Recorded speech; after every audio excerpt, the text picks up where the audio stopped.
मित्रों, Donald Trump पर आज का हमारा विश्लेषण इस घटना को बताए बगैर पूरा नहीं हो सकता जो आज अमेरिकी राष्ट्रपति के साथ घटी।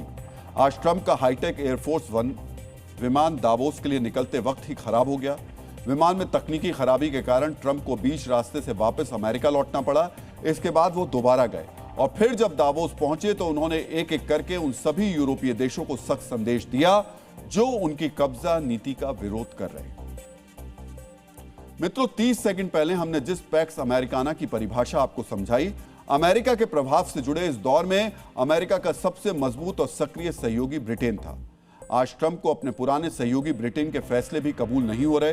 अब हम आपके सामने ब्रिटेन और ट्रंप के बीच छिड़े नए टकराव का विश्लेषण करने जा रहे हैं। इस विश्लेषण का केंद्र बिंदु है भारत से 1000 मील दूर मॉरिशस का चागोस द्वीप। एक द्वीप को लेकर ट्रंप और ब्रिटेन के बीच तकरार क्यों ठनी है, यह आपको बेहद ध्यान से देखना चाहिए। ब्रिटेन ने फैसला किया है कि वो चागोस द्वीप समूह को दोबारा मॉरिशस को सौंप देगा। 1814 में ब्रिटेन ने इस द्वीप समूह पर कब्जा किया था। 70 के दशक में ब्रिटेन ने इस द्वीप समूह के मूल निवासियों को विस्थापित कर दिया। इस विस्थापन के बाद चागोस में अमेरिका और ब्रिटेन के एक संयुक्त अड्डा बनाया गया था जिसे डिएगो गार्सिया नाम दिया गया था। 2019 में अंतर्राष्ट्रीय अदालत ने चागोस पर ब्रिटेन के कब्जे को अवैध करार दिया। अब यानी फैसले के तकरीबन 6 साल बाद ब्रिटेन ने द्वीप समूह से कब्जा छोड़ने का फैसला किया है। हालांकि मॉरिशस से ब्रिटेन उस हिस्से को दोबारा लीज पर लेगा जहां डिएगो गार्सिया सैन्य बेस मौजूद है।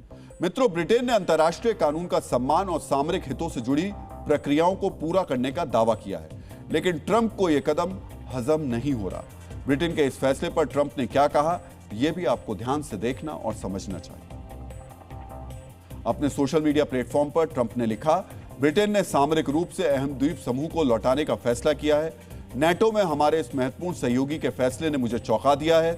हमारे कुछ प्रतिद्वंदी सिर्फ शक्ति प्रदर्शन की भाषा ही समझते हैं। ब्रिटेन ने इस सामरिक अड्डे को लौटाकर बेवकूफी से भरा काम किया है। मित्रों, ब्रिटेन ने अपने ही कब्जे वाले क्षेत्र को वापस लौटाने का फैसला किया। इसके बावजूद ट्रंप बेवकूफी जैसे सख्त अल्फाजों का इस्तेमाल कर रहे हैं। ट्रंप के इस गुस्से के पीछे 2 बड़ी वजह हैं।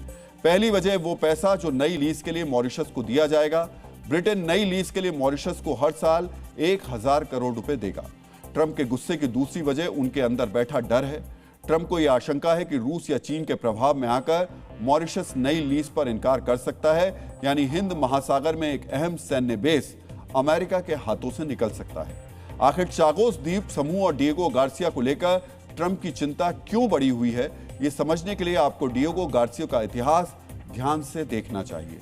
1991 में जब अमेरिका ने सद्दाम हुसैन के खिलाफ पहला युद्ध छेड़ा था तो अमेरिकी बमवर्षक डिएगो गार्सिया से ही उड़ान भरकर बगदाद पर बमबारी करते थे। 2001 से 2006 के बीच अफगानिस्तान में तालिबान के खिलाफ बमबारी के मिशन इसी एयरबेस से किए गए थे। गाजा युद्ध के दौरान हूती आतंकवादियों पर हमले के लिए भी डिएगो गार्सिया एयरबेस का ही इस्तेमाल किया गया था। ये तथ्य बताते हैं अगर डिएगो गार्सिया से अमेरिकी सेना को हटना पड़ा तो हिंद महासागर में उसकी कमजोरी उजागर हो जाएगी। मित्रों, ट्रंप की प्राथमिकताओं में अंतर्राष्ट्रीय कानूनों के सम्मान से ज्यादा अमेरिका के सामरिक हित शामिल हैं। ऐसी ही जिद और आक्रामक बर्ताव की वजह से आज अमेरिका मुक्त संसार जैसे विषय पे चर्चाएं तेज हो गई।